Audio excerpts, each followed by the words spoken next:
Arkadaşlar her şeyden önce sizlere söylemek istediğim tek konu var ise o da bu videoda söz geçen bütün ürünlerin dezavantajını ya da avantajlarını ben kendime göre çıkardım. Bunlar kesinlikle araştırılmış ya da bu ürünleri yaratan kişiler ya da rakip firmalar tarafından ortaya sunulan gerçekler ya da tezler değil. Dünya üzerinde diyetisyenler tarafından hazırlanmış ve işinde uzman kişilerin de bütün bilgisini katıp bizlerin kullanımına sunulmuş birçok öğün yerine geçen besin takviyesi sağlayan ve aslında daha çok kilolu bireylere amaçlarına ulaşmaları için sunulan ürünler var. Aslında sanırım ister akraba çevrenizden, arkadaşlarınızdan ya da onların arkadaşlarından ya da herhangi bir ortamda şu şekil bir konuşma mutlaka şahit olmuşsunuzdur arkadaşlar. X marka ürünü aldım, şu kadar süre kullanıyorum ve şu kadar kilo verdim ya da mucize bir ürün buldum. Arkadaşlar hemen şunu belirteyim. Mucize ürün diye bir şey söz konusu değil. Çünkü bu ürünlerin içinde kullanılan bütün gıdalar sonuçta bu dünya üzerinde bulunan besinler. Bu ürünlerin içinde bulunan hiçbir besin özellikle bu ürünler için yetiştirilmiyor ya da uzaydan gelmiyor. Diğer yandan bu ürünlerin sağladığı avantajları da göz ardı etmemek gerekiyor ki arkadaşlar benim görüşüm bu ürünlerin bulunması ve insanlığa sunulmasında emeği geçen birçok kişinin işlerinin hakkını verdiğini düşünüyorum. Bu videomda sizlere bu pazarda en iyi isim yapmış ve dünyanın birçok yerinde satılan bu besin takviyelerinden bahsedeceğim arkadaşlar. Hepsi kısa bir introdan sonra burada arkadaşlar.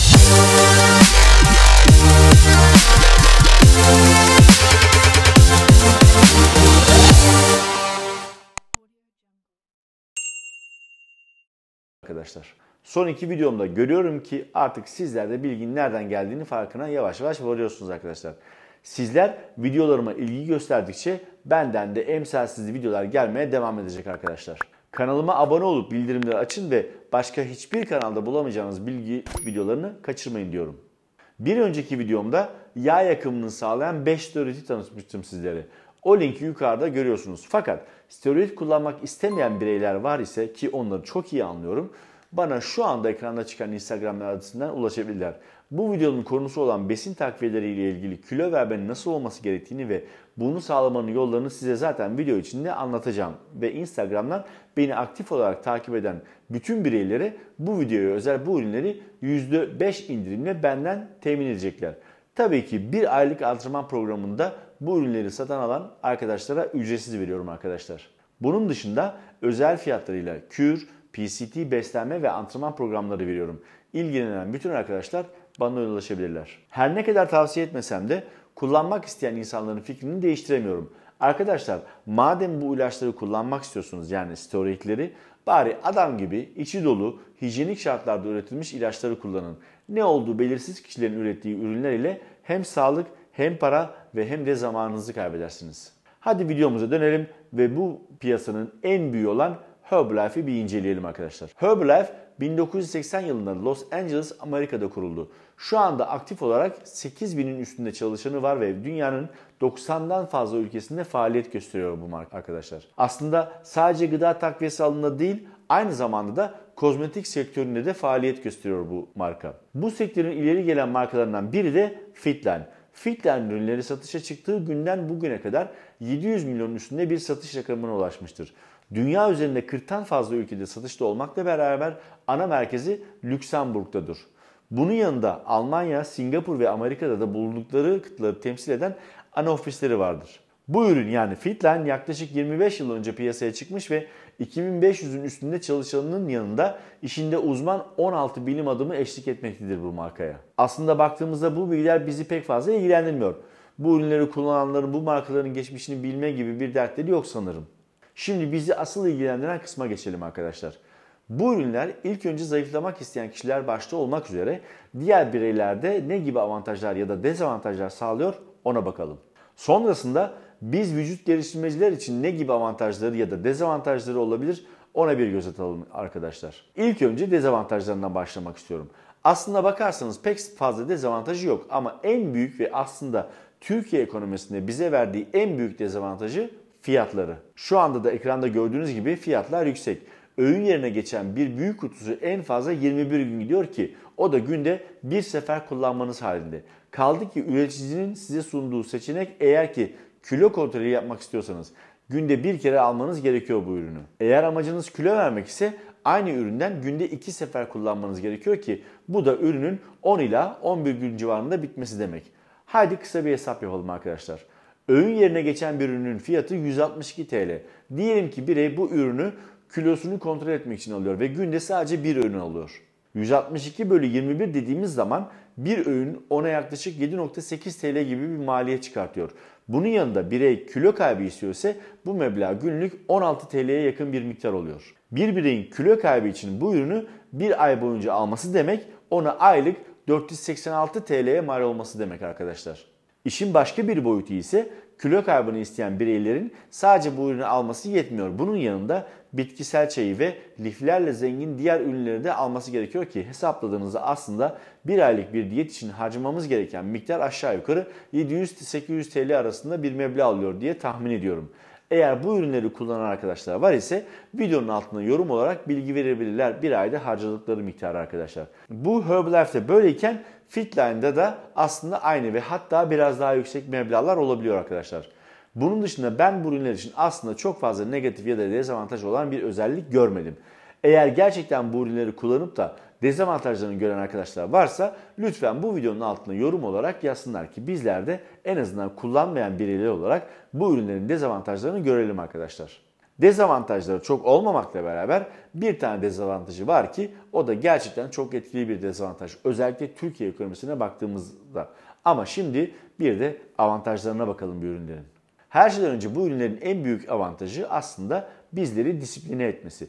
Şimdi bu söyleyeceğim sakın yanlış anlaşılmasın ama işin bir gerçeği varsa bir şeye para ödediğimiz zaman özellikle bu ödediğimiz para yüksek miktarlarda olduğunda o işi yapmakta zorunluluk duyuyoruz arkadaşlar. Burada söylemek istediğim kesinlikle şu değil. Bu ürünlere para veriyorsunuz, o yüzden düzenli bir şekilde bu ürünleri alıyorsunuz. Sadece o yüzden kilo veriyorsunuz. Hayır, bunu söylemek istemiyorum. Ama bir gerçek var ise bu ürünlere çok fazla para verdiğimiz için bu ürünlerin kullanılması gerektiği gibi kullanıyoruz ve bu bize çok büyük bir şekilde yardımcı oluyor kilo vermekte. Arkadaşlar şu anda resimde gördüğünüz ürünü ben 10 gün boyunca kullandım. Amacım o 10 gün boyunca bu ürünü kullanıp bendeki değişikliği gerçekten görmekte arkadaşlar. Bu 10 gün boyunca benim hissettiğim avantajlardan bir tanesi de arkadaşlar özellikle sabah aldığınızda ki ben sabahları gerçekten çok fazla yiyen insanım. Bu ürünü aldıktan yaklaşık ancak 2 saat sonra filan ben tekrar acıkmaya başladım. Benim gibi gerçekten çok fazla yiyen bir insanın 2 saat boyunca tok tutması bence çok büyük bir avantaj arkadaşlar. Sabah aldığım bir kaşık öğün yani 26 gramla beni yaklaşık 2 saat tok tuttu ve bu 2 saat boyunca benim aldığım kalori sadece 216 kilokaloriydi arkadaşlar.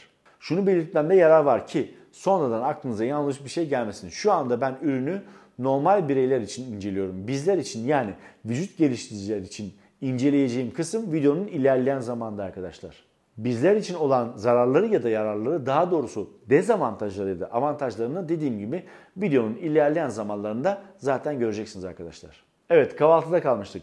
Düşünsenize bir kahvaltı yapıyorsunuz ve o kahvaltıda en azından ekmek ve diğer yağlı ürünleri yediğiniz zaman aldığınız kalori 800-900 kaloriye çıkabiliyor.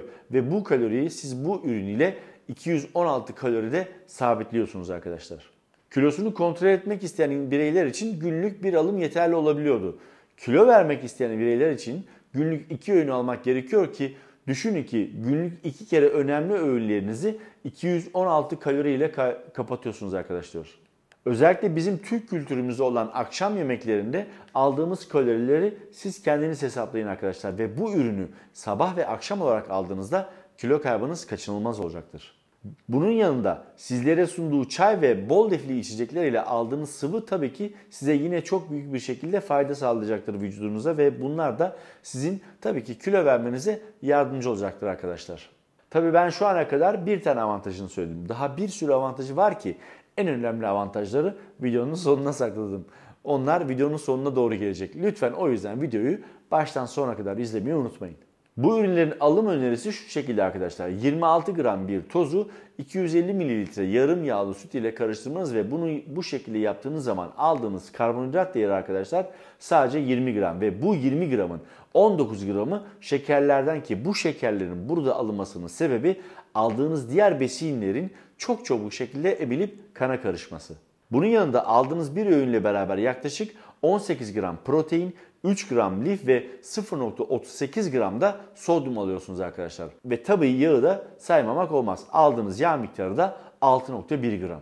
Ve son olarak tabii ki bu 26 gram tozda da aldığınız mineraller ve vitaminler de sayısız. Biliyorsunuz ki basit karbonhidratlar kan şekerini çok ani şekilde yükseltir ve düşürür. Bu da insanda yorgunluğa ve de halsizliğe neden olur. Bu ürünler ile basit karbonhidrat alımını azaltmış oluyorsunuz ve böylece gün içinde kendinizi çok daha dinç ve enerjik hissetmeniz mümkün hale geliyor arkadaşlar.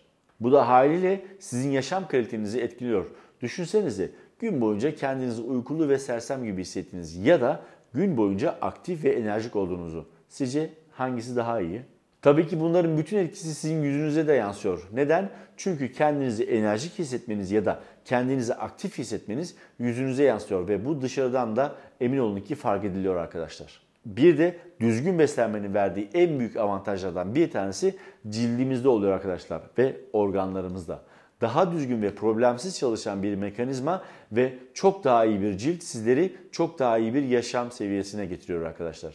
Özellikle çalışan bireylerin en büyük dezavantajlardan bir tanesi sürekli bir şekilde tek düze yemek ya da düzensiz yemek. Günümüzde obezite sorunlarının en başındaki problemlerden bir tanesi insanların sürekli bir şekilde düzensiz yemek yeme alışkanlığını artırmaları ve de bol karbonhidratlı ve şeker yüklü fast food ürünlerini tüketmeleri. Özellikle çalışan bireylerdeki bu problemi bu ürünlerle çözmek gayet doğal ve kolay. Çalışan bireylerin öğlen paydasında öğlen yemeğini fast food ile geçirmeleri yerine bu ürünlerden bir öğün almaları belki de onların gününü kurtaracaktır arkadaşlar. Bu ürünlerin diğer avantajlarını özellikle vücut geliştirme ya da fitness ile uğraşan bireyler açısından bakalım arkadaşlar. Özellikle hacim döneminde olan vücut geliştiricilerin en büyük problemlerinden bir tanesi ki bunu çoğu insan fark etmiyor, tek düze beslenme. Bu işi ciddi ve hakkıyla yapmış birisi olarak söylüyorum arkadaşlar. Bu sporun getirdiği dezavantajdan biri de sürekli aynı yiyecekleri yemek. Çünkü amaç burada tabii ki hacim toplamak ve bunun için de bize gerekli olan karbonhidratı ve proteini almak.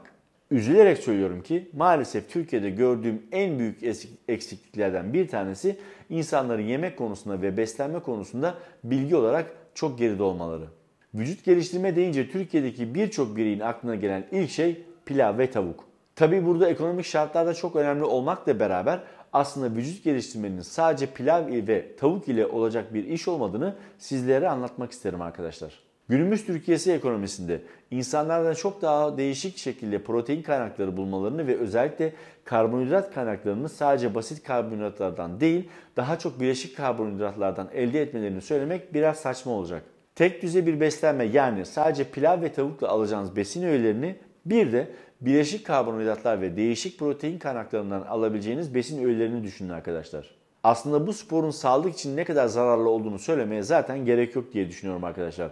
Bu kendini bilen bireylerin kabul ettiği bir gerçek ama sağlık açısından zararlarına yemek açısından da bakacak olursak özellikle tek düze bir beslenme de verebileceği zararlar az çok tahmin edebilirsiniz arkadaşlar. Visceral yağlanma, kolesterol seviyelerindeki artış ya da düşüş, karaciğer ve böbreklerdeki hasarları en basit örnekler olarak sayabiliriz. Aslında en önemlisi gün içinde kendi sağlığımız ve organlarımızın sağlığı için alınması gereken mineral ve vitaminleri tek düze beslenmeyle maalesef karşılayamıyoruz. Balık yağı, vitaminleri ya da mineralleri eksojen bir şekilde hap olarak alıyoruz ve bunun bize getirdiği zararlardan bir tanesi de mide deformasyonu. Arkadaşlar Herbalife ya da Fitline gibi ürünlerin en güzel özelliklerinden bir tanesi de size gün boyunca gerekli olan vitamin ve mineralleri karşılaması. Zaten ekonomik zorluk içinde vücut geliştirmeye çalışan bireylerin bize gerekli olan mineral ya da vitaminleri alması için uygulayabilecekleri diyetlerin fiyatlarını dile getirmeye bile gerek yok. Aslında baktığımızda bizim sağlığımız için gerekli olan vitamin ve mineralleri doğal bir yol ile almaya kalktığımız zaman bize getirdiği ekonomik yükle bu ürünleri aldığımızda harcayacağımız paraya baktığımızda aslında bu ürünler doğal yolla alınacak vitamin ve minerallerden çok daha ucuza mal olabiliyor arkadaşlar. Ve arkadaşlar aslında geldik en önemli konuya, en can alıcı noktaya. Beslenme ihtiyacını gidermek için vücudun alması gereken zorunlu besin öğeleri yani vitamin, mineral ve amino asitler ve yağ asitleri vardır. Bunların hepsini vücut yediğimiz besinlerle karşılar. Ama problem şuradaki özellikle tek düze beslenen insanlarda bu gerekli olan öğelerin hiçbirisini tam olarak vücudumuza alamayız. Hatta ve hatta belki bazılarını hiç alamayız. Başka bir problem ise vücudumuza gerekli olan besin öğelerini alırken Aynı zamanda gereksiz olan basit şeker ve yağları da vücudumuza aldığımız besin ya da besinlerle sokmuş oluruz. Arkadaşlar şimdi sizlere birkaç örnek vereceğim. Vücudumuzun gün içinde alması gereken besin öğelerini ve bunları doğal yolla almak için yememiz gereken besinleri ve o besinlerden ne kadar yememiz gerektiğini. Tabi aynı zamanda o besinler alırken vücudumuza gerekli olmayan besin öğelerinde de ne kadar aldığımızı söyleyeceğim sizlere. Herbalife'da 26 gramlık bir öğünde aldığımız değerlere bir bakalım arkadaşlar. Görüyorsunuz arkadaşlar aradaki farkı. Ben burada her besinin fiyatını yazıp hesaplamak istemiyorum. Sizin zamanınız var ise vücut için gerekli olan bütün besin öğelerini alabilmemiz için neler yememiz gerektiğini aşağı yukarı biliyorsunuz. İsterseniz kendiniz doğal yolla besin öğelerini almanız için ne kadar para harcamanız gerektiğini hesaplayın. Peki gelelim şimdi bizler için yine önemli olan definasyon evresine. Biliyorsunuz ki definasyon evresi aslında bütün bu spora baktığımızda en zor ve disiplinin en düzeyde olması gereken bir evre. Bu evrede antrenman günleri hatta saati, uyku düzeni, dinlenme ve her şeyden önemlisi beslenme çok önemli arkadaşlar. Zaten bizim hobimiz olan vücut geliştirmede beslenme temel öğe ki bu herkes tarafından bilinen bir gerçek sanırım.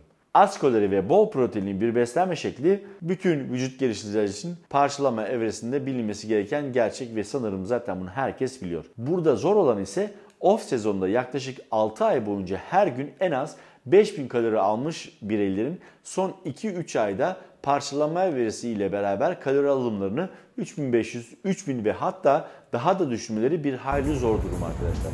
Özellikle yine tek düze bir beslenme ya da eksojen bir şekilde alınan hap takviyeleriyle vücudu bu zor süreçte daha da çok yormak pek mantıklı iş değil arkadaşlar. İşte bu devrede size gerçekten yardımcı olabilecek bir ürünü arıyorsanız Herbalife ve muadilleri gerekli desteği gerçekten sizlere sağlayacaktır arkadaşlar.